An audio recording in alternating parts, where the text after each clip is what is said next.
les petits-enfants de la patrie, avec le peuple. Aujourd'hui, retour sur notre grande saga relative à l'invasion en Ukraine, car il y en a eu des choses qui se sont passées. Depuis le début de l'année, le méchant Poutine continue sa terreur sur le territoire ukrainien, comme on veut nous le faire croire, alors qu'en réalité, le récit narratif est bien plus différent qu'il n'y paraît. Après l'escroquerie du massacre de Boutcha ou encore le missile à Kramatorsk, voilà Tipat qu'on nous refait le coup avec un nouveau soi-disant massacre dans la ville d'Izium en septembre dernier. Voici un florilège.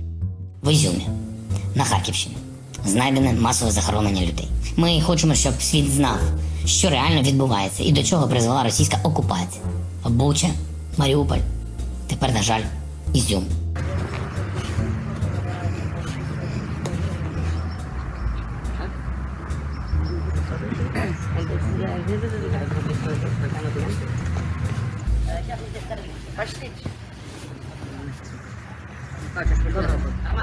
Qu'a-t-on découvert exactement à Izium? 443 tombes creusées dans une forêt à proximité de la ville, certaines avec des noms ou des numéros, d'autres avec une simple croix muette, et à côté de cela une fosse commune contenant les corps de 17 soldats ukrainiens. À en croire la croix qui surplombe le supposé charnier, 17 personnes sont enterrées là.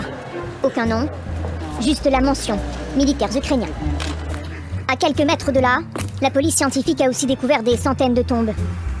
Selon les autorités ukrainiennes, il s'agirait de civils.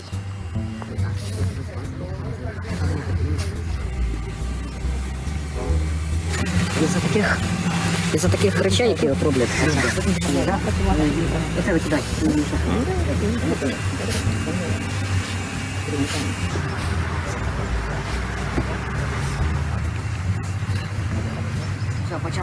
C'est à peu près tout ce qu'on sait de certains. La police scientifique ukrainienne s'emploie à exhumer les corps. Zelensky, cet après-midi, a indiqué qu'elle y a trouvé des traces de torture, des enfants, des civils tués par des bombardements ou des soldats ukrainiens morts au combat, mais tout cela n'a pas encore été confirmé de sources indépendantes. Il y a beaucoup d'enfants. Il y a des corps qui ont les mains liées dans le dos. Chacun de ces faits fera l'objet d'une enquête et l'objet d'un examen juridique.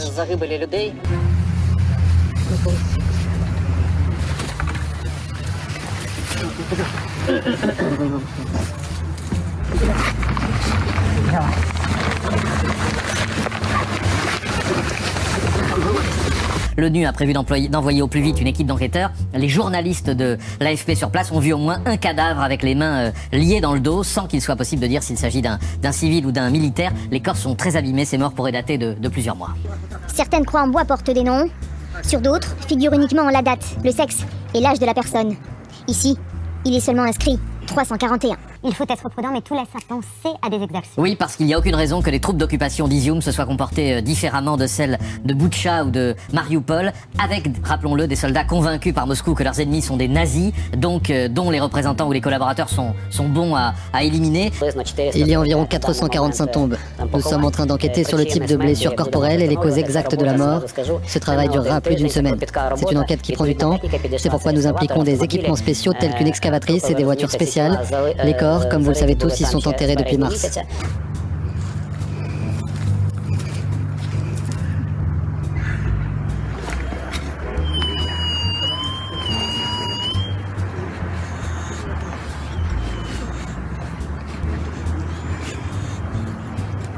Comment réagit le pouvoir russe? Alors comme pour Boutcha, Moscou prétend que les exactions sont le fait de l'armée ukrainienne. Les Russes avaient même devancé la découverte des tombes en disant dès la libération de ces zones que les Ukrainiens fusillaient les collaborateurs qu'ils trouvaient en arrivant. Nos collègues de la mission de surveillance des droits de l'homme en Ukraine vérifient ces allégations. Ils ont pour objectif d'organiser une visite à Izium pour déterminer les circonstances de la mort de ces personnes. Ben voyons, encore un coup des Russes. Comme d'habitude. Il n'y a qu'une chose à dire. J'en doute fort. Sans surprise, après la reprise d'Izium, près de Kharkov par les forces armées ukrainiennes, l'Ukraine nous fait une réédition de Boutcha, en essayant d'utiliser les tombes de civils tués par des bombardements et celles de ces soldats tués pendant la bataille pour la prise de contrôle de la ville, pour faire croire à un massacre de civils par les Russes. Comment peut-on l'étayer?